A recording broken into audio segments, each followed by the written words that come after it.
Teman-teman, selamat pagi. Hari ini aku mau ngebahas tentang goal setting. Kalian pasti udah pernah melakukan goal setting, dan udah tahu juga goal setting itu seperti apa gitu ya. Cuman dari experience yang aku lihat itu ternyata goal setting itu difficult. Dan nggak semua orang bisa goal setting dengan baik dan sering nggak pas. Jadi kalian tahu kan kalau misalnya kalian punya goal, kemudian goal itu dibuat jadi plan, dan plan itu kita eksekusi. Kan urutannya begitu. Kalau misalnya kita nggak punya goal, kita nggak akan bisa bikin plan yang solid, ya kan? Kalau kita nggak bisa bikin plan yang solid, execution kita juga nggak on point gitu, nggak sesuai dengan tujuan kita gitu. Sama juga halnya kalau kita cuman execute atau kita cuman bikin planning tapi kita nggak punya goalnya, itu kita kayak throwing spaghetti on the wall, kayak hoping some of them will stick, ya nggak? Kita nggak tahu mana yang working, mana yang nggak, kayak yang oke, finger crossed, moga-moga ada yang sticking gitu kan. Jadi setting goal itu very important, tapi ini tuh skill. Jadi nggak semua orang tuh kayak naturally bisa melakukan ini. Apalagi yang kita sering lakukan adalah pakai angka-angka yang obvious. Ini contohnya pakai bisnis aja. Biasanya contoh paling gampang adalah revenue atau income-nya berapa. Kayak itu ukuran yang paling utama gitu. Padahal sebenarnya dalam bisnis itu banyak banget stepnya dan banyak banget goalnya yang bisa kita pakai. Aku mau cerita dikit nih. Aku tahun 2011 sampai 2015 itu aku kerja di sebuah NGO, dan di NGO itu aku jadi monitoring and evaluation officer gitu. Jadi di situ memang aku kerjaanku tuh ngurusin goal gitu, bikin goal, bikin indikator, target, terus habis itu kayak step by stepnya apa gitu. Dan uang yang waktu itu aku manage itu $10 juta untuk program 5 tahun. Dan itu programnya adalah partnership gitu. Jadi kalau nggak salah ada 7 partners, international agencies, dan leadernya adalah organisasi aku gitu. Jadi pas itu kita managing partner juga. Nah, satu, mungkin pada saat itu aku masih muda, dan yang kedua, jadi experience-nya nggak sebanyak sekarang. Terus yang kedua juga karena amount-nya yang di manage itu banyak, terus moving pieces-nya banyak, partners-nya banyak banget, step by step, dan aspek-aspek yang kita nggak bisa kontrol. Jadi for example, kalau ada satu goal yang nggak tercapai, itu untuk nge-track ke belakang itu kayak miss-nya di mana dan gimana kita manage-nya yang bener, itu that's very difficult. Nah, sementara setelah itu, sekarang kan aku running my own business. Terus abis itu aku juga bantuin banyak pemilik bisnis lain untuk ngembangin bisnisnya gitu kan. Nah, dari situ aku jadi makin lihat bahwa goal setting itu sebenarnya tricky banget gitu. Tapi ini bisa dilatih banget. Dan kalau misalnya aku mau distilling the steps, itu yang pertama ini ya, boleh kalian aplikasikan di hidup, boleh diaplikasikan di bisnis juga, boleh di edukasi, di karir, di relationship, dan sebagainya. I think it's the first step adalah to know what's important to you at this point of time.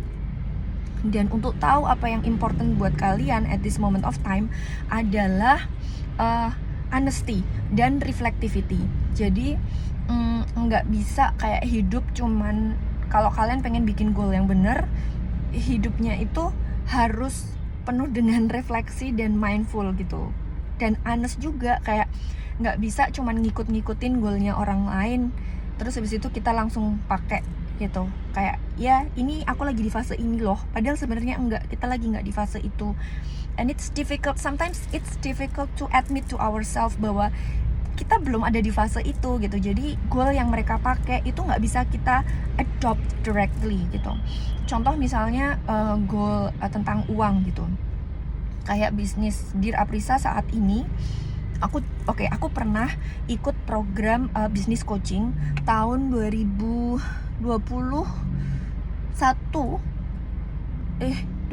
sama 2021. Itu bisnis coachingnya, programnya yang punya US sama Australia, bisnis coachesnya gitu. Nah, cuman programnya itu kayak udah di udah didesain banget gitu, kayak ada checklist yang kalian harus ikutin. Dan banyak program lain, ini bukan ngomongin program coaching, tapi kayak kelas-kelas lain itu kayak udah fix banget. Oke, ini programnya adalah untuk bikin funnel, ini programnya adalah untuk bikin webinar, ini programnya adalah untuk bikin apa gitu. Jadi kayak udah spesifik banget. Programnya itu bisa jadi bagus banget dan helpful banget if you are at the right stage of your business. Kalau memang yang saat ini strategi paling tepat untuk bisnis kamu itu adalah untuk mengembangkan lewat webinar atau untuk mendapatkan traffic, misalnya ini fase bisnis kamu itu emang lagi cari traffic kayak gitu. Tapi kalau fase kamu belum di situ atau bukan di situ, itu ilmu yang kamu dapatkan itu akan useful kalau kamu implementing, of course gitu kan, karena nothing gone to waste. You will learn something definitely, and you will improve and grow your business in a way gitu, atau your life dan your mentality juga gitu. But that might not be the best use of your resources, your time, your money, your energy, alright? Nah, ini yang pertama. What's important to you at this moment of time. Terus yang kedua, karena gini, masalah important ini karena kadang-kadang we're hoping to be in that place. Aku berharap untuk mendapatkan that instant money. Aku berharap untuk dapat klien gitu-gitu. Kita nggak honest bahwa I don't know anything about my persona of my ideal client, for example, atau I'm not sure about my program. Misalnya, I just know that I'm going to provide coaching, tapi kayak what kind of coaching? Gitu, who am I talking to? Kayak kadang-kadang itu kita belum siap, tapi kita udah maksa untuk masuk ke ads atau padahal messagingnya kita belum dapat, problemnya kita belum dapat detailnya gitu. Jadi kayak be honest with where you are dan apa yang kamu butuhin di fase bisnis kamu saat ini. Terus yang kedua, yang important lagi adalah getting to know your resources. Karena nggak semua orang itu punya resource yang sama gitu. Ketika kamu bikin goal, itu kadang-kadang kita lupa gitu loh bahwa kita punya limit fisik, limit waktu, limit emosional dan mental gitu. Kadang-kadang ada kita juga yang punya kerjaan. Ini terjadi banget di aku dulu. Aku kan dulu kerja kantoran gitu. Cuman aku nggak ngukur itu gitu. Jadi aku taruh high target, terus ya kantornya aku neglected gitu. Terus aku jadi lebih banyak ngurusin bisnis, even di kantor, jangan ditiru. Nah kayak gitu kan jadi nggak pas gitu. Iya sih, bisnisnya jadi maju gitu. Dan pas aku ikut program coaching yang tadi aku ceritain itu juga, iya aku jadi sharing up different stuff. Kayak aku punya website, aku punya funnels, aku punya produk, aku punya landing page. Terus aku juga sempat hire, yang mana itu semua tuh helpful gitu untuk bisnisku. Dan if you're okay dengan cara seperti ini, artinya kayak ngembangin bisnismu dan mindsetmu, your experience in all these different ways, you will absolutely carry the skills gitu loh. Kayak sekarang pun gitu, misalnya aku tahu gimana caranya bikin website, aku tahu caranya bikin landing page dan sebagainya, dan itu bisa ditranslate di different platforms, di different stuff gitu. But still kayak that was not the best use of my time. Dan aku jadi tahu caranya hiring. Aku sempat kerja sama virtual assistant yang helpful banget, dan aku jadi tahu cara onboarding, cara bagi kerjaan dan sebagainya. Jadi kayak yes bisa gitu, tapi at that time kayak I spent a lot dan maybe not for the right thing. Makanya it's very important to be honest with where you are. Terus yang kedua adalah realizing your resources. Kamu punya resource apa aja gitu. Kadang-kadang orang tuh sering mikirnya resource itu cuman waktu, atau bahkan nggak mikirin resource sama sekali gitu.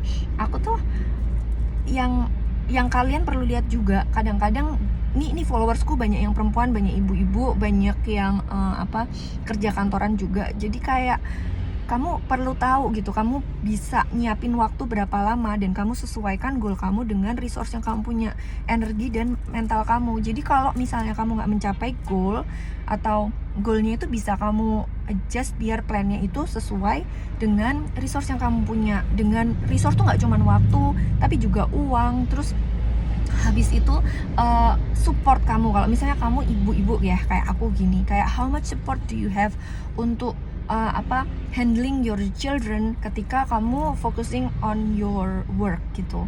Karena this you need to be very aware gitu, supaya kamu nggak mengorbankan satu aspek hidup untuk satu aspek hidup lainnya gitu.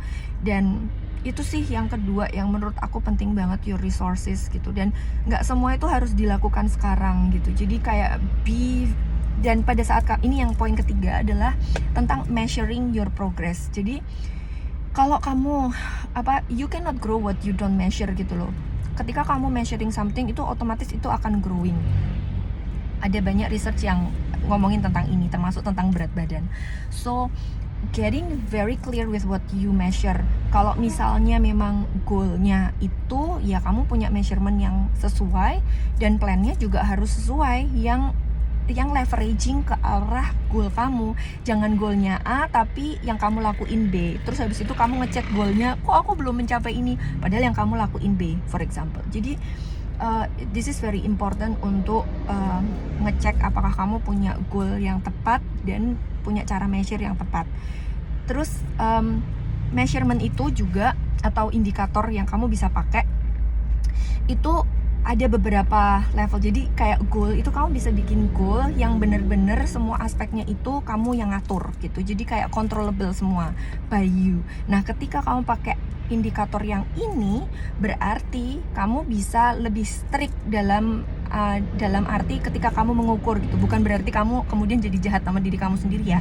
Karena pada dasarnya indikator ini sebenarnya bisa kok kalau misalnya kamu mau tweak, ubah dikit-dikit ketika kamu merasa, oh ya ternyata aku nggak punya resource-nya, oh ya ternyata aku lagi nggak ada di fase yang tepat misalnya. Terus habis itu yang kedua, kalau misalnya goal kamu lebih cenderung ke arah dimana banyak pengaruh eksternal gitu dibandingkan kamu sendiri, maka yang bisa kamu lakukan adalah still kamu set the goal tapi kamu detach from the goal. Jadi kamu tahu itu sebagai kayak okay, that's where I'm going, tapi kayak kalau misalnya aku nggak mencapai itu karena banyak faktor gitu, dan itu kamu jadikan untuk evaluasi aja. So I hope hari ini aku ngebut ngomongnya, semoga ini bisa bermanfaat buat kalian. Aku pikir ini penting banget buat semuanya, baik orang yang mau bisnis ataupun mau ngelakuin apapun improvement di dalam hidup mereka. Yang pertama, get to know what's important for you at this moment of time. Terus yang kedua, jadi kayak kamu lagi ada di season atau fase apa.